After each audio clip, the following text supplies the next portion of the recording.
Waiter gives a free meal to a hungry family.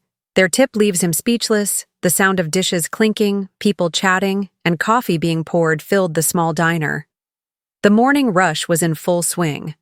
The waiter moved fast but calm, weaving through tables with practiced ease. He wore a tired smile, the kind that hides more than it shows. "Morning, Mrs. Henderson. The usual?" he asked, already knowing the answer. "You know it, sweetheart," she said, flashing him a warm smile. Behind the smile, though, he was exhausted. His feet ached. His stomach was empty, again.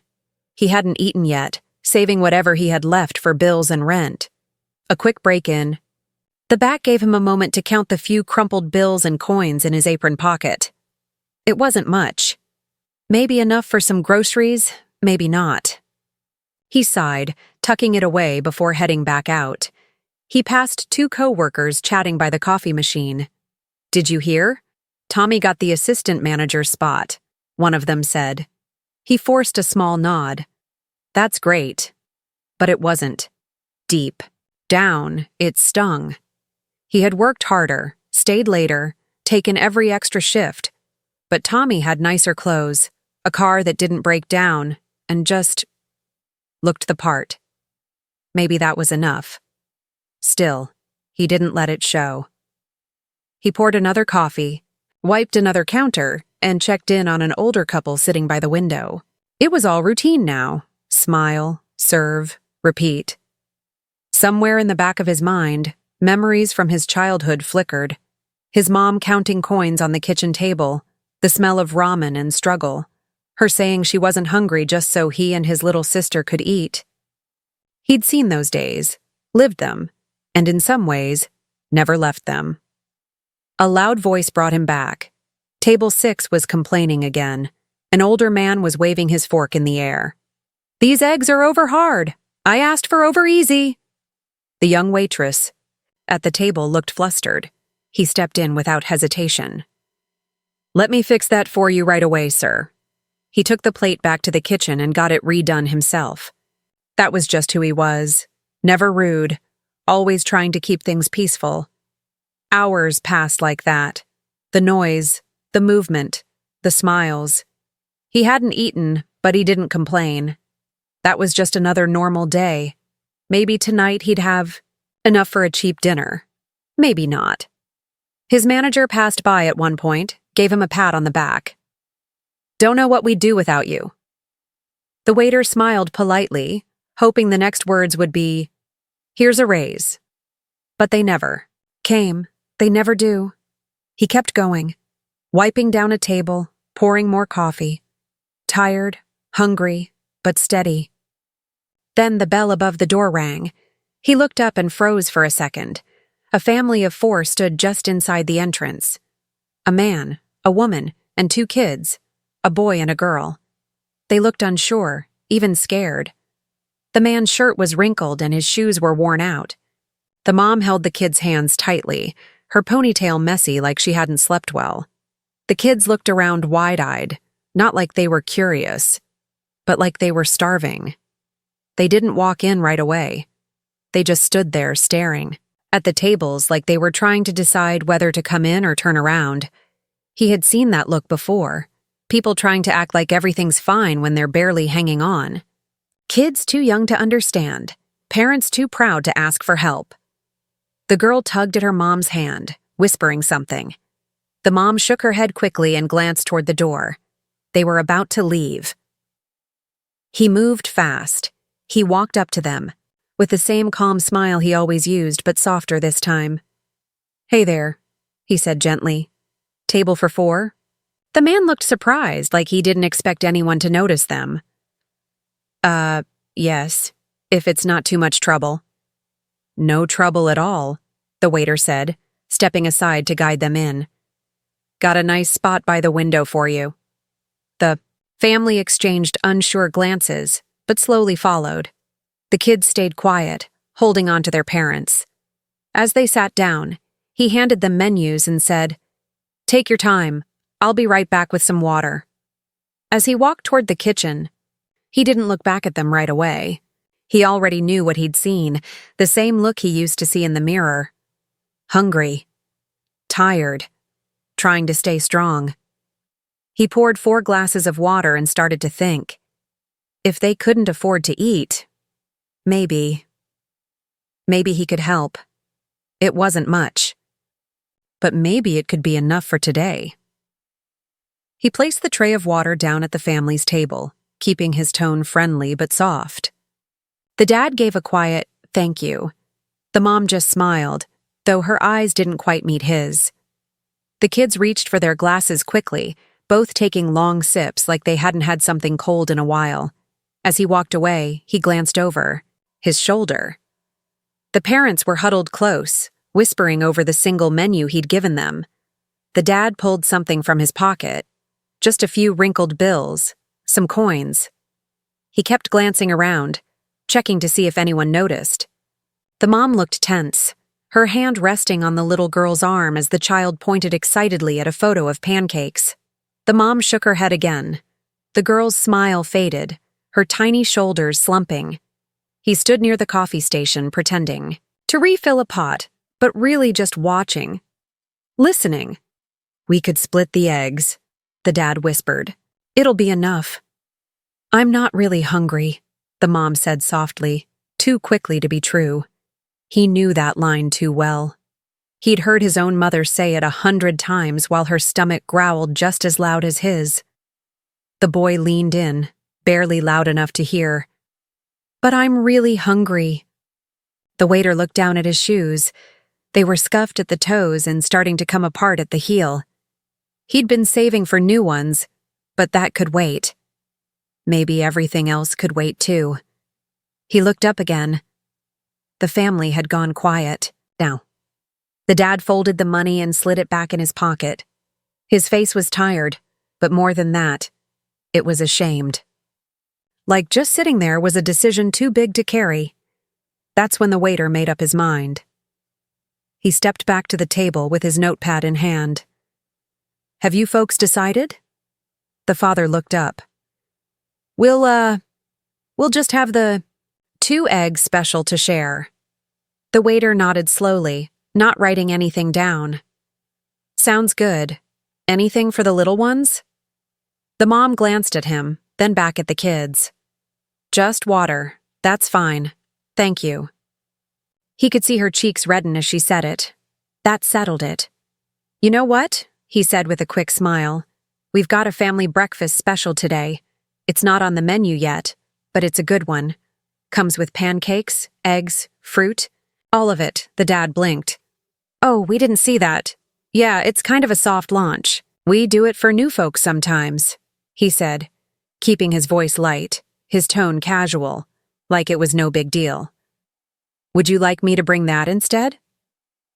The mom looked at the dad. The dad looked back at her. For a moment, no one said anything. Then, quietly, the dad nodded. That would be amazing, if it's really okay." "Of course," the waiter said, scribbling something fake on his pad. "Be right back." He headed to the kitchen, pushing through the swinging doors, and going straight to the cook, a big guy flipping bacon at the grill. "I need a big plate," the waiter said quietly, pulling out his wallet. The cook raised an eyebrow. "It's them, huh?" He just nodded. The cook didn't ask questions. He just started piling food on a warm plate. Pancakes stacked high, crispy bacon, scrambled eggs, fresh fruit on the side. The waiter handed over some crumpled bills. "That's most of what I've got." "You sure?" the cook asked. He nodded. Again. "I'm sure." As he walked back out with the heavy tray, something inside him felt lighter. The kid's eyes went wide as he approached. "Whoa," the boy whispered, sitting up straighter in his seat. The girl gasped and clapped once. "This is all for us?" she asked. "Sure is," the waiter said with a wink. "Our breakfast special. Hope you're hungry." He laid everything out, piece by piece, pancakes in the middle, fruit on the sides, a small cup of syrup for each kid so they didn't have to share. The parents looked stunned. The dad opened his mouth, maybe to protest, but the mom reached for his hand under the table and gave it a gentle squeeze. The kids dug in like they hadn't eaten in days. The boy took a bite and let out a little laugh. "It's so good." The little girl's cheeks were already sticky with syrup, and she didn't care at all. The mom looked up at him, her voice almost cracking. "This is more than we expected. Thank you." He gave a small shrug, trying not to make it a big deal. "Glad you're here. That's all that matters." As he walked away, his eyes stung a bit. He blinked a few times, rubbed at his cheek with the back of his hand. He wasn't rich. He wasn't even comfortable. But today he had enough to help someone else, and that felt like more than enough. He returned to his other tables, refilled a few cups of coffee, wiped down a counter. Everything around him was the same, but he wasn't. Something about that family stirred something in him. A reminder. A purpose. A feeling that maybe, just maybe, small things really do matter, and he didn't know it yet. But that one quiet act of kindness was about to change everything. The food was still warm, and the plates were nearly empty. The boy had cleaned his off so well it looked like it had already been washed. The little girl had syrup on her chin and a big smile that wouldn't go away. The mother kept dabbing her eyes with a napkin, trying to hide it from her kids. The father sat quiet for a while, just watching them eat, one arm resting protectively around his wife's shoulder. The waiter stayed close by, but not too close. He didn't want them to feel watched or pitied. Every now and then he'd pass their table to top off the water or check if they needed napkins. Each time, the father gave him a small nod, grateful, a little embarrassed, but mostly just overwhelmed. "You sure there's no mistake?" the dad had asked once as the pancakes were set down earlier. "This isn't part of what we ordered." "No mistake," the waiter had said with a kind smile. "It's on the house. We like to make new guests feel welcome." It was a lie, but the kind that makes the world a better place. Now, the energy at that table was completely different. The tightness in the parents' shoulders had softened. The mother leaned over to fix her daughter's hair, brushing syrup off her cheek with the edge of a napkin. The boy was laughing quietly at something his dad had said. Their table, just minutes ago so heavy with tension, was now a picture of peace. Just a family, enjoying breakfast, like they deserved to. The waiter noticed the change, and though he didn't say much, he felt it deeply. He knew the look of people who've carried too much for too long finally setting their burden down, even if only for a moment. It reminded him of the times his mom would somehow scrape together enough for pizza on a Friday night. It didn't happen often. But when it did, it felt like the whole world paused and let them breathe. Just the three of them, watching a movie on a flickering old TV, eating greasy slices like kings and queens. He never forgot those nights. He never forgot what it felt like to be given something simple, when life had been anything but. And now, standing here, watching that family eat, he felt like maybe he'd just returned the favor to the universe. A small gesture, a warm meal, but to them, it clearly meant more. The girl reached for her second pancake, sticky hands grabbing the edge of the plate. "Mama, can we come here every morning?" she asked, her voice soft but filled with hope. The mother smiled, but her eyes dropped. "Maybe not every morning, sweetheart," she said gently. The father cleared his throat and leaned forward, looking around like he wasn't used to being inside places like this anymore. "Can I ask you something?" he said quietly when the waiter came by to check on them again. "Sure," the waiter replied. "That meal, we don't want to walk out without paying. I know you said it's on the house, but..." His voice trailed off. "We've had some rough months. I just don't want my kids to think it's okay to accept handouts." The waiter leaned against the table slightly, folding his arms in a way that felt casual, not formal. "I get it," he said honestly. "I really do." He paused, searching for words that didn't sound like a speech. Sometimes, people are just meant to help each other. No strings, no guilt, no scoreboard. Maybe someone helped me once. Maybe I'm just passing it along. And maybe one day, you'll do the same for someone else. That's how it works, right? The father didn't answer, but he looked away for a second. His jaw tightened. He took a deep breath like he was trying to hold back more than just words. Thank you, he finally said. I don't think I've said that yet. Properly. The waiter just nodded. You don't have to. Just enjoy your time together. That's thanks enough. As the family slowly finished the last bites, the air around them was calm and full. No rush to leave. No tension. The kids were quiet now, that soft, sleepy kind of full. The little girl rested her head on her mom's arm, humming something only she could hear. The mother reached for the dad's hand under the table. Their fingers laced together like they hadn't done it in a while. No one spoke for a minute, but no one needed to. Everything that needed saying had already been shared, quietly, in smiles and food and small kindnesses. The waiter gave them space. He returned to work, clearing another table, wiping down the counter, offering refills with the same tired but honest smile. But something was different now. He felt it, a stillness in his chest that felt like peace. Maybe he wouldn't eat much tonight. Maybe his shoes would have to last another month. But none of that seemed heavy now, because sometimes kindness feels like food too. And in that moment, his hunger didn't matter nearly as much as what he had just given. The plates were almost licked clean, though nobody had touched them in a while. The boy leaned into his father's side, lazily, twirling a spoon between his fingers. The girl had fallen asleep, her head resting on her mom's lap, a syrup stain still shining faintly on her cheek. She looked peaceful, the kind of peace that only comes after a warm meal and the safety of quiet love. The parents didn't say much. They just sat there holding hands beneath the table like they were trying to hold on to the moment a little longer. The key. Waiter watched from a distance, standing by the counter. His body was tired, his feet sore, his back stiff. But something inside him was soft and still. There was a strange calm in his chest. He wasn't thinking about his bills, or his aching legs, or the missed promotion. For once, none of that mattered.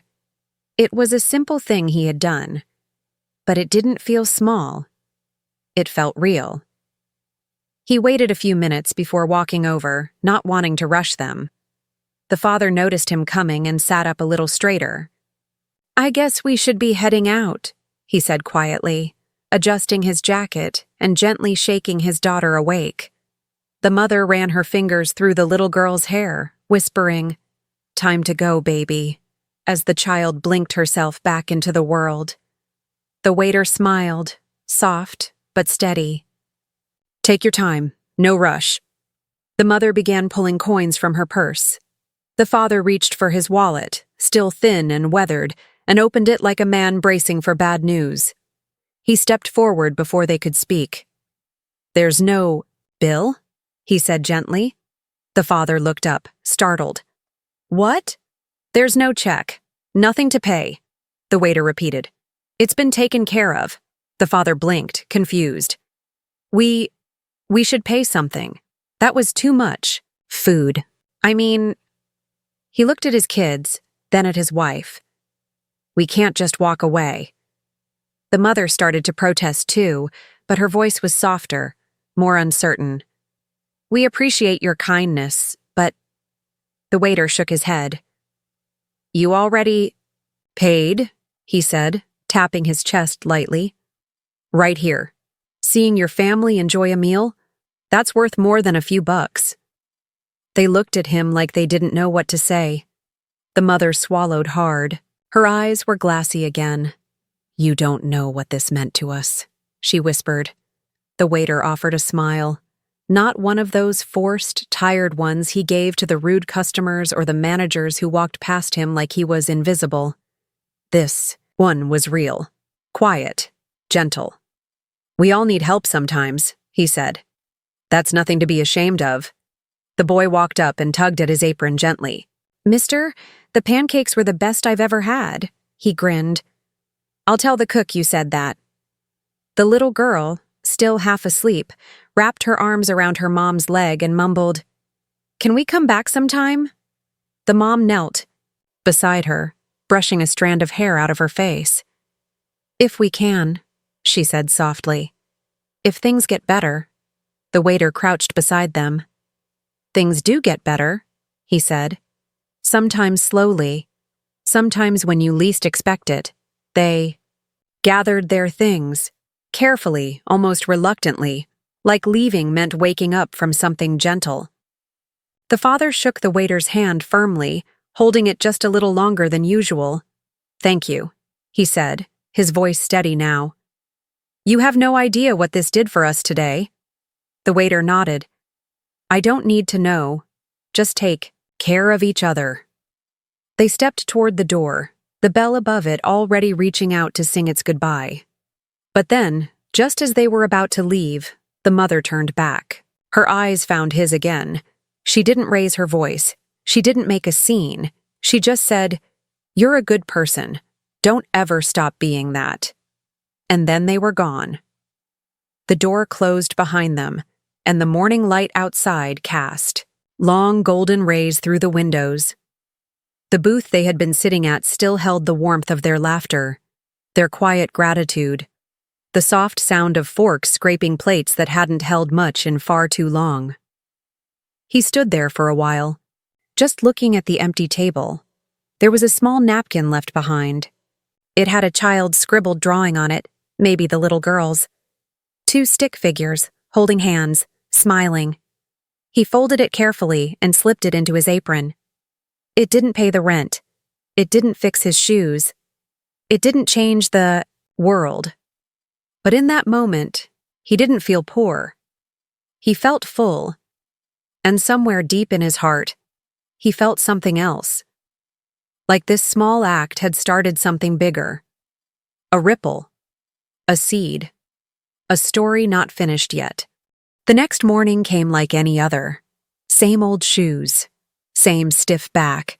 Same sound of clattering dishes and coffee being poured into half-full mugs. The smell of bacon frying. The soft, scratchy hum of the diner's old radio playing something from 20 years ago. It was all the same. But he wasn't. There was something different about him today. It wasn't big. It wasn't loud. Just a little lighter in the chest. A little less weight between his shoulders. That one breakfast he gave away the day before, it didn't ruin him. He hadn't gone broke from it. In fact, for the first time in weeks, he'd gone home feeling rich in the ways that matter most. He'd placed the napkin with the little girl's stick figure drawing on his fridge, right next to the electric bill and a faded photo of his sister. The drawing made it feel like home again. And today, between taking orders and clearing plates, his mind kept drifting to the family. He wondered how they were doing, where they'd gone after they left, if the kids had stayed full for the rest of the day, if maybe they'd found a little more peace than they had when they walked in. He didn't expect to see them again. People, like that, they slip in and out of places like this like shadows, trying not to be noticed, trying not to be a burden. He knew the feeling. So when the bell above the diner door rang again just past lunch, he didn't look up right away. He was wiping down table 7, humming softly, his thoughts drifting somewhere else. But then he heard a voice. A soft one. Excuse me. Is he here today? Something about the way it was asked made him stop. He looked up, and there they were, the same family, but somehow not the same at all. The father's jacket was still worn, but he held himself differently, his back straighter, eyes clearer. The mother stood close to him, a quiet smile playing at her lips. The boy clutched something in his hands, a small paper bag, and the girl bounced slightly on her toes, her pigtails swinging. He blinked, like he wasn't sure he was seeing right. Well, look who's back, he said, walking over, that tired smile returning. but this time not so tired. "I wasn't sure I'd see you again." The mother nodded. "We were hoping you'd be here." "Always am," he replied, motioning toward an open booth. "Same table?" The family sat down, this time without hesitation. No nervous glances, no whispered counting of bills. The air around them was different now, still gentle, still humble, but filled with something stronger. Peace, maybe even joy. He handed them menus out of habit, but the father shook his head. "Actually, if you've got a second, we wanted to talk to you." His hands stilled. "Sure," he said, sliding into the seat across from them. The boy nudged his dad, who reached into his jacket pocket and pulled out a small envelope. He placed it on the table between them carefully. "We wanted you to have this." The waiter looked at it but didn't move. "You don't have to do that," he said gently. "I didn't do it for anything in return." "We know," the mother said. Her voice was soft but firm. "But we need you to have it anyway." He hesitated, then slowly picked up the envelope. It felt heavier than he expected. "There's a letter inside," the father added. "We'd like you to read it when you have a quiet moment." All right," he said, still unsure. "Thank you." The mother reached out, touched his hand lightly. "You gave something to us when we were at our lowest. We had just come from a meeting that changed everything. We didn't know how to process it. You gave us that time, that space, that kindness. You didn't even know the whole story." He didn't know what to say, so he didn't say anything. He just nodded slowly. The girl suddenly spoke up, her voice bright. "I told Daddy we should find you again. So we could say, thank you. For the pancakes." He let out a small laugh, shaking his head. "Best compliment I've gotten in years." The boy held out the little paper bag in his lap. "It's just muffins. We made them. Mom helped." He took the bag carefully, as if it were glass. "Thank you," he said, voice catching. They ordered a proper meal this time. Nothing too fancy. But this time, there was no fear. No doubt. Just a family sharing a table, and a quiet understanding that something powerful had passed between them. When the food came, they invited him to sit for a few minutes. Just 5, maybe. But those 5 minutes felt like hours in the best way. The sound of their laughter, the way the parents looked at each other, the way the boy reached across the table to give his sister an extra slice of toast. It wasn't just breakfast. It was healing. It was coming full circle. And later, after they'd gone, the envelope still resting in his pocket, the waiter stood in the kitchen holding that little paper bag of muffins. He hadn't read the letter yet. He wasn't ready, not because he didn't want to, but because something told him, whatever was inside, was going to change everything. The rest of his shift passed like a blur. He moved from table to table, pouring coffee, refilling glasses, clearing plates. But part of him wasn't really there. That envelope in his apron pocket felt heavier than it should have, like it carried more than paper inside it, like it held meaning, or maybe even a message he wasn't ready to face. He didn't open it right away. He couldn't. He placed the paper bag of muffins in the back room, tucked safely beside his lunch that he never got around to eating. Every now and then, he'd slip a hand into his pocket just to feel the corner of the envelope again. Still, there, still waiting. By the time the dinner crowd started thinning, he was running on fumes. His feet hurt, his head ached, but his heart felt strange, not heavy, not light, just full. Like something big was coming, but hadn't quite arrived yet. The manager waved him off early. "Go on, take the rest of the night. You've done enough." He didn't argue. He left the diner with the envelope in his coat, untouched. The streets outside were quiet, the sun already slipping behind the buildings. As he walked home, the city around him moved like a low hum, cars passing, dogs barking somewhere in the distance, the smell of takeout drifting from windows. When he got home, He didn't take off his shoes right away. He sat on the edge of his old couch, the one with a spring poking out the side.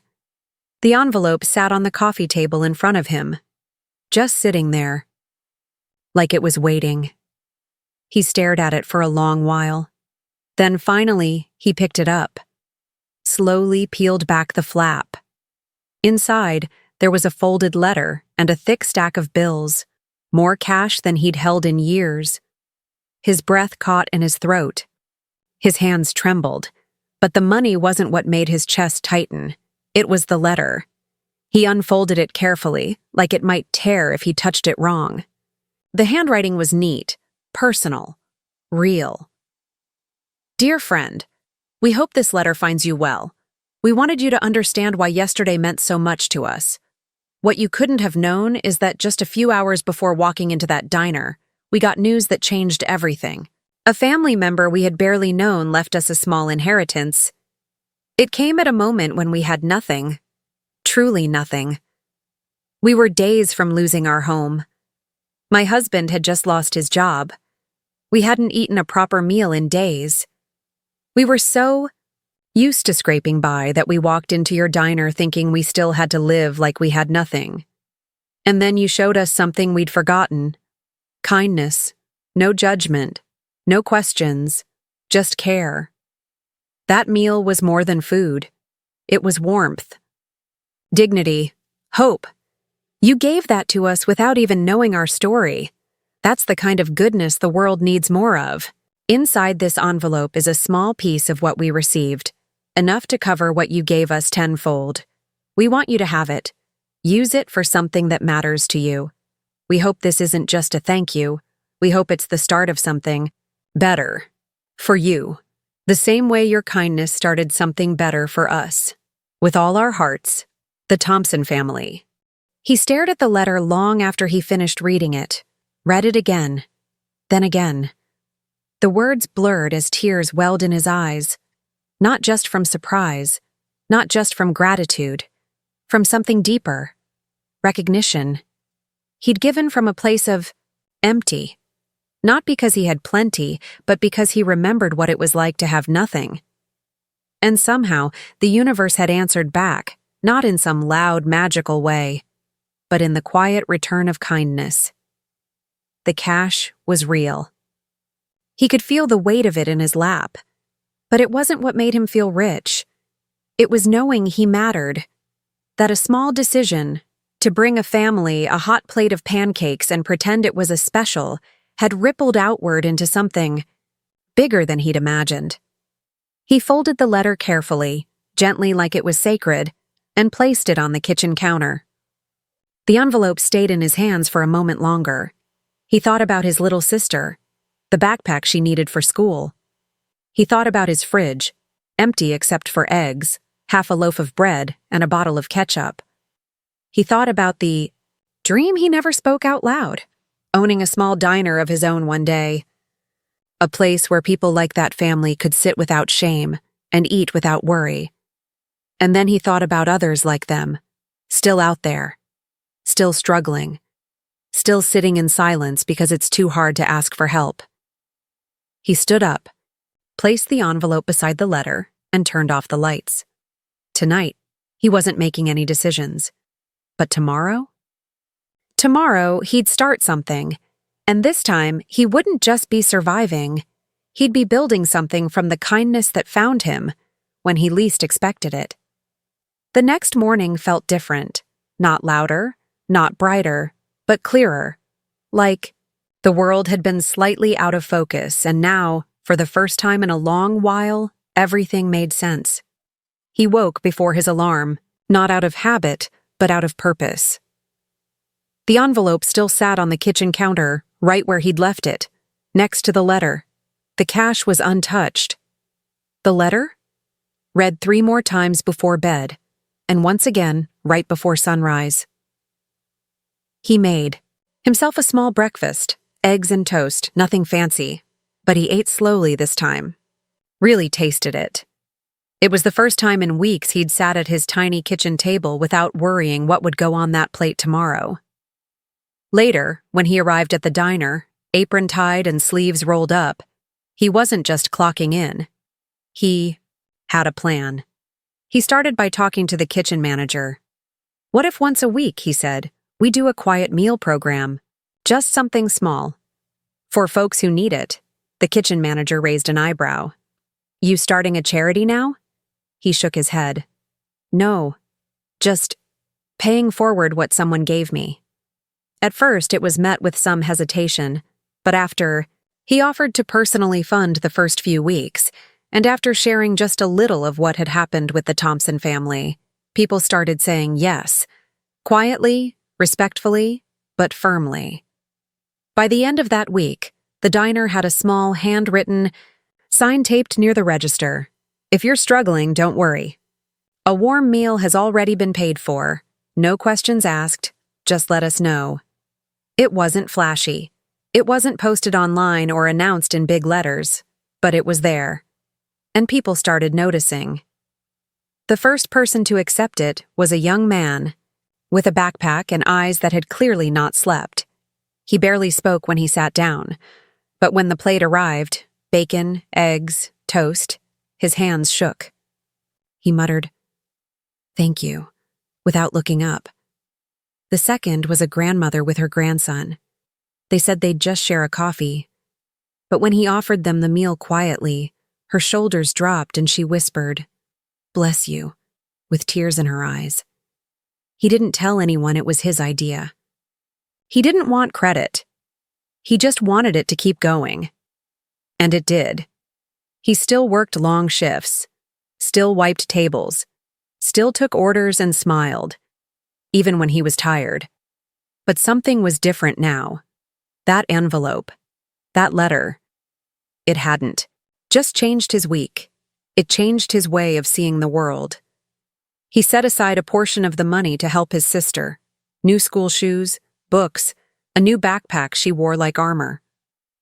The rest he quietly funneled into the meals. He didn't tell her the full story. Just said, things got a little better. On his off days, he started volunteering at the local food pantry. Not for hours and hours, just enough to feel like he was doing more than surviving, helping stock shelves, carrying bags to people's cars, listening. He began to notice the same faces, the same kinds of tired smiles, the same quiet hope people carry when they're not sure what's next, but they keep going anyway. One day, a man walked into the diner and handed him a $5 bill. "You gave my cousin a free breakfast 2 weeks ago," he said. "I just got paid. I wanted to add something to the pot." Another time, a woman offered to donate fresh fruit once a week from her garden. And just like that, it wasn't just him anymore. It became something bigger. He didn't build a charity. He didn't open a new business. He didn't go viral or get interviewed or hand out flyers, but he built something real, a quiet chain of good, passed hand to hand, meal to meal, heart to heart. And every time someone asked him why he did it, why, he gave when he didn't have much. He just smiled and said, "Because someone did it for me." And it changed everything.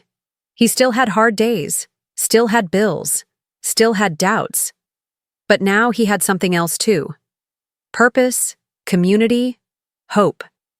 And maybe most of all, proof that the smallest acts, those quiet, unnoticed kindnesses, can stretch farther than we ever imagine.